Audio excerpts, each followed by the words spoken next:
Hello guys, welcome to my YouTube channel. आज जो है नोबेल प्राइज़ को जो है ट्रिक के द्वारा याद करेंगे। सबसे पहले देखेंगे कि किस विषय में नोबेल प्राइज़ मिला है, फिर उसके प्राप्तकर्ता कौन है और किस लिए उनको मिला है। ये 2024 का जो नोबेल प्राइज़ है इसके बारे में हम याद करेंगे। सबसे पहले आ जाते हैं भौतिकी यानी फिजिक्स के नोबेल प्राइज़ के बारे में। ये दो लोगों को मिला है, जॉन जे हॉपफील्ड जो अमेरिका के हैं और जेफरी ई हिंटन जो ब्रिटिका यानी कनाडाई हैं। इनको जो मिला है किस लिए मिला है, तो कृत्रिम बुद्धिमत्ता के विकास एवं कृत्रिम तंत्रिका नेटवर्क के साथ मशीन लर्निंग को सक्षम बनाने के लिए। अब ये जो दो नाम है, जॉन जे हॉपफील्ड और जेफरी ई हिंटन, इनको याद कैसे करेंगे। तो हम इमेजिन करेंगे कि एक जो लड़का है इसका नाम जो है जॉन है और ये जो है फील्ड में जो है जॉन नाम का लड़का है जो फील्ड में हॉकी खेल रहा है। और हॉकी खेलने का ये इतना शौकिया है कि इसने जो है एक रेफरी को भी रखा है। किस लिए, तो हॉकी खेलने के लिए। तो याद करेंगे कि जॉन नाम का एक लड़का है जो एक फील्ड में जो है हॉकी खेल रहा है और हॉकी खेलने के लिए अपने साथ एक रेफरी को भी रखा है। तो याद करेंगे भौतिकी के क्षेत्र में किसको नोबेल प्राइज़ मिला है, तो जॉन जे हॉपफील्ड और रेफरी से हो जाएगा जेफरी, यानी जॉन नाम का लड़का फील्ड में हॉकी खेल रहा है तो फील्ड से हो जाएगा जॉन जे हॉपफील्ड और रेफरी को रखा है यानी जेफरी ई हिंटन। जब भी आप ऑप्शन देखिएगा आपको ये दोनों चीज़ें बढ़िया से याद आ जाएंगी। ऑप्शन देखते ही आपके दिमाग में क्लिक करेगा कि अच्छा फील्ड यानी भौतिकी। भौतिकी क्या है, ज़मीन से हम लोग मतलब फिजिक्स क्या है, जो भी है ज़मीन पे है। ज़मीन पे ही ना न्यूटन बैठे थे तो उनके सिर पे सेब गिरा था। तो भौतिकी यानी फिजिक्स जब भी आएगा ये आपका ज़मीन से जुड़ा हुआ हो जाएगा। तो ज़मीन पे क्या खेलते हैं, हॉकी खेल रहा है। कहाँ खेल रहा है, ज़मीन पे क्या होता है, फील्ड होता है। फील्ड में क्या खेल रहा है, हॉकी। और क्या रखा है, रेफरी रखा है। तो इस चीज़ को याद रखेंगे। आप देखिएगा आपके पास जब ऑप्शन आएगा तो आप इसको नहीं भूलिएगा। दूसरा हम लोग आते हैं कि साहित्य के क्षेत्र में जो साहित्य के क्षेत्र में मिला है हांगकांग। ये कहाँ के हैं, दक्षिण कोरिया के हैं। और इनको किस लिए मिला है, साहित्य के क्षेत्र में इनको किस लिए नोबेल पुरस्कार मिला है, तो इनको मिला है साहित्य का नोबेल पुरस्कार। ये जो है महिला है, हांगकांग जो है ये महिला है। और इसको बढ़िया से याद रखिएगा क्योंकि ये साहित्य के क्षेत्र में नोबेल पुरस्कार पाने वाली कौन है, पहली महिला है।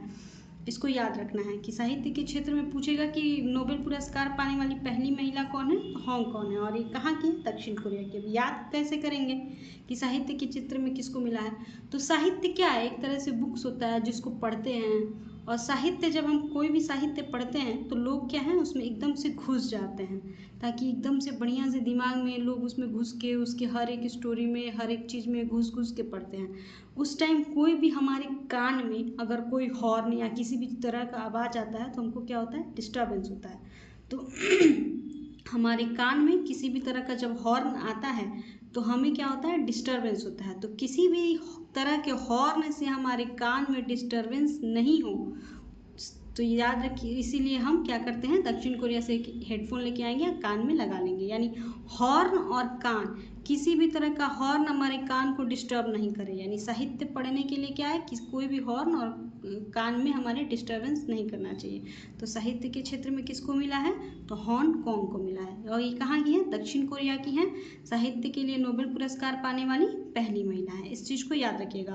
एक बार फिर से हम इन दोनों को देख लेते हैं। भौतिकी के क्षेत्र में क्या है, भौतिकी क्या है, जमीन पे। जमीन क्या होता है, फील्ड। तो एक जॉन नाम का लड़का है जो फील्ड में क्या खेल रहा है, हॉकी। और इतना शौकिया है हॉकी खेलने का कि रेफरी को भी रखा है। तो जॉन जे हॉपफील्ड और जेफरी ई हिंटन ये भौतिकी के लिए हो गए। और साहित्य जब हम पढ़ते हैं तो कोई भी हॉर्न हमारे कान में सुनाई नहीं देना चाहिए। तो साहित्य के लिए हांगकांग है। कहाँ की है, दक्षिण कोरिया की है। अब हम देखते हैं रसायन विज्ञान यानी केमिस्ट्री के क्षेत्र में किसको मिला है। केमिस्ट्री में 3 लोगों को मिला है। फिजिक्स में 2 लोगों को मिला है, जॉन जे हॉपफील्ड और जेफरी ई हिंटन। साहित्य में सिर्फ एक इंसान को मिला है, हांगकांग को। केमिस्ट्री में जो है 3 लोगों को नोबेल पुरस्कार मिला है। किसको किसको, डेविड बेकर, जॉन लम्पर और डेमिक हस्बिस को मिला है। और इन लोगों को किस लिए मिला है, तो प्रोटीन डिजाइन एवं प्रोटीन संरचनाओं की भविष्यवाणी करने के लिए। जो भी प्रोटीन होता है उसका जो डिज़ाइन है और उनकी जो भी संरचना है उसकी भविष्यवाणी करने के लिए रसायन विज्ञान में मिला है 3 लोगों को नोबेल पुरस्कार। किसको किसको, डेविड बेकर, जॉन लम्पर और डेमिस हस्बिस। अब याद रखिएगा कि बेकर, बेकर मतलब क्या है, कोई भी चीज़ हम लोग बेक करते हैं, पकाते हैं, तो किसी भी चीज़ को पकाने में क्या होता है, किसी ना किसी तरह के रसायन का प्रयोग होता है। तो बेकिंग में क्या होता है, रसायन प्रयोग होता है, यानी रसायन के क्षेत्र में जॉन लम्पर, लम्पर से कीवर्ड याद रखना हम लोग को लैंप, लैंप में क्या होता है, लैंप जलता है, क्यों जलता है, किसी न किसी रसायन की वजह से, लैंप में कोई ना कोई गैस होता है इसीलिए वो जलता है। और उसके बाद से डेमिस हस्बिस, बिस में भी बिस देख लीजिए, विष क्या है, विष यानी जहर, जहर में भी क्या होता है, कोई ना कोई रसायन होता है। तो जब भी आपके सामने ये 3 ऑप्शन आएगा आपके दिमाग में जरूर क्लिक करेगा कि डेविड बेकर, बेकर यानी बेक, बेक करना क्या होता है, रसायन से रिलेटेड है, बेकिंग किसी भी चीज़ को बेक करने में, पकाने में रसायन का प्रयोग होता है। जॉन लम्पर से लैंप याद रखना है कि अच्छा लैंप में कोई ना कोई रसायन होता है। और डेमिक हस्बिस से याद रखना है हस्बिस, बिस, बिस में भी क्या होता है, कोई ना कोई रसायन होता है। तो ये याद रखिएगा कि रसायन के क्षेत्र में 3 लोगों को मिला है, डेविड बेकर, जॉन लम्पर और डेमिक हस्बिस, ये 3 लोगों को। उसके बाद अब हम आते हैं चिकित्सा के क्षेत्र में। चिकित्सा के क्षेत्र में 2 लोगों को मिला है, विक्टर एक्सब्रोस और गैरी रूकूल। ये दोनों कहाँ के हैं, यूएसए के हैं। और इनको किस लिए मिला है, तो माइक्रो डीएनए की खोज एवं पोस्ट ट्रांसक्रिप्शनल जीन विनिमय में योगदान देने के लिए मिला है। अब याद कैसे करेंगे कि चिकित्सा में विक्टर एक्सब्रोस, इतना बड़ा नाम है, और गैरी रूकूल, इसको कैसे याद करेंगे, इसको भी याद करेंगे एक ट्रिक से कि कोई भी जब हमें बीमारी होती है कहीं भी, तो किसी भी, तो हम क्या करते हैं, एक्सरे कराने जाते हैं। और एक्सरे कहाँ होता है, किसी भी रूम में होता है। हमको जब कोई भी, मान लीजिए ये एक लड़का है, इसको कोई बीमारी हो गया है, तो ये चलते चलते कहाँ जाएगा, एक्सरे कराने जाएगा, एक्सरे कराने जाएगा। एक्सरे कहाँ होता है, एक रूम में होता है, ठीक है।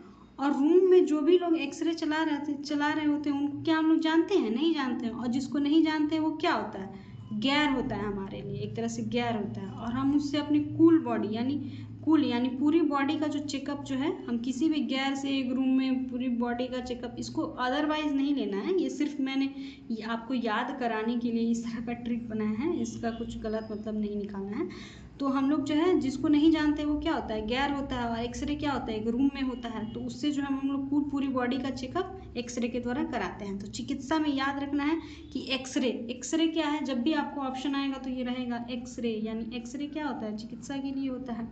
गैरी यानी गैर, और रूकूल मतलब रूम में, तो रूम में जो है गैर लोग जो है हमारा एक्सरे करते हैं। तो इससे आपको याद रहेगा कि चिकित्सा के क्षेत्र में एक्सब्रोस यानी एक्सरे और गैरी रूकूल यानी गैर लोग जो है रूम में एक्सरे करते हैं। तो इससे हमको 2 चीज़ याद रखना है कि चिकित्सा के क्षेत्र में विक्टर एक्सब्रोस और गैरी रूकूल। उसके बाद हम आ जाते हैं शांति के क्षेत्र में, कि शांति के क्षेत्र में हमें जो है किसे नोबेल पुरस्कार मिला है। तो शांति के क्षेत्र में एक ही संस्था को मिला है, निहान हिदानक्यो समूह। ये एक संस्था है जापान की, उसको मिला है। दुनिया भर में परमाणु बम के प्रयोग को समाप्त करना इस संगठन का उद्देश्य है, कि जो भी परमाणु बम का प्रभाव है दुनिया में, जो भी प्रयोग हो रहा है उससे, परमाणु बम के प्रयोग से तो कितना सारा हानि होता है, हम लोग पढ़े ही हैं। तो उसका जो भी प्रभाव है, उसका जो परमाणु बम का जो प्रयोग है उसको समाप्त करना है, इसलिए यह संगठन बना है। तो इसी संगठन को, जो कि जापान का संगठन है, इसका नाम है निहान हिदानक्यो समूह, इसको दिया गया है शांति के क्षेत्र में। अब आप याद कैसे कीजिएगा, तो शांति पाने का जीवन में क्या निदान है, निहान से निदान याद रखना है। शांति पाने का निदान क्या है कि दान देते रहिए आप, इससे दान वर्ड पकड़ना है, कि दान वर्ड जब देते रहिएगा किसी भी लोग को, समूह को, जो लोग गरीब है, तो आपके मन में ऑटोमेटिक शांति आ जाएगी। तो शांति से याद करना है कि शांति का निदान क्या है, कि दान देना है।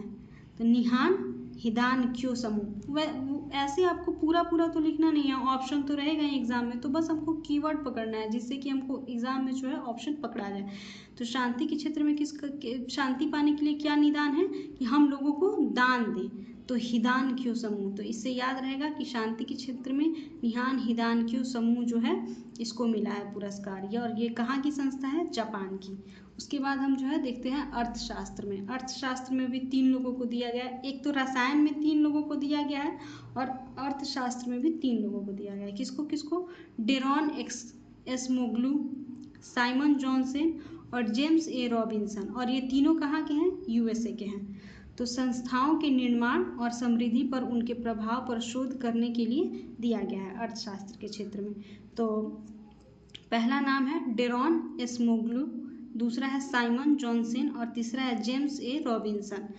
तो स्मगलू, इसमें जो है स्मगलू शब्द यूज करते हैं। स्मगलू से हम पकड़ेंगे स्मगलिंग। स्मगलिंग किस लिए होता है? स्मगलिंग होता है ज़्यादा से ज़्यादा पैसा कमाने के लिए, और जो लोग स्मगलिंग करते हैं उनके अंदर डर भी नहीं रहता है, किसी भी तरह का डर नहीं होता है कि हम पकड़े जाएंगे। तो पहला हम लोग का हो गया डेरॉन स्मगलू यानी स्मगलिंग, स्मगलिंग से स्मगलू। दूसरा है साइमन जॉनसन।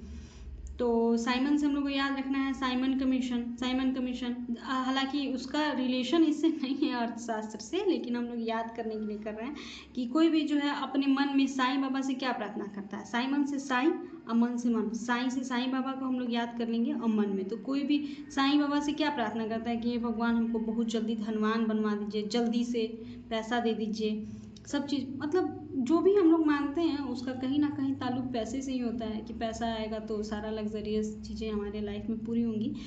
तो पहला हो गया जो भी स्मगलिंग करता है, स्मगलिंग से क्या आता है? पैसा, और पैसा रिलेटेड है अर्थशास्त्र से। दूसरा है साईं बाबा से मन में से हम प्रार्थना करते हैं कि हम लोग के पास जो है जल्दी से जल्दी पैसा आ जाए, यानी मन में साईं बाबा भी पैसा जो है अर्थशास्त्र से रिलेटेड है। और दूसरा जो है जेम्स ए रॉबिन्सन। रॉबिन्सन से पकड़ लेना है रॉबरी। रॉबरी भी क्या होता है? रॉबरी, चोरी, ये सब क्या है? ये भी इंसान तभी करता है जब वो पैसा लेना चाहता है। तो ये तीनों इसका भी संबंध क्या है? अर्थशास्त्र यानी पैसा से। फिर से देखेंगे अर्थशास्त्र में मिला है डेरॉन स्मगलू। स्मगलू से स्मगलिंग पकड़ लेना है। स्मगलिंग इंसान क्यों करता है? पैसा के लिए।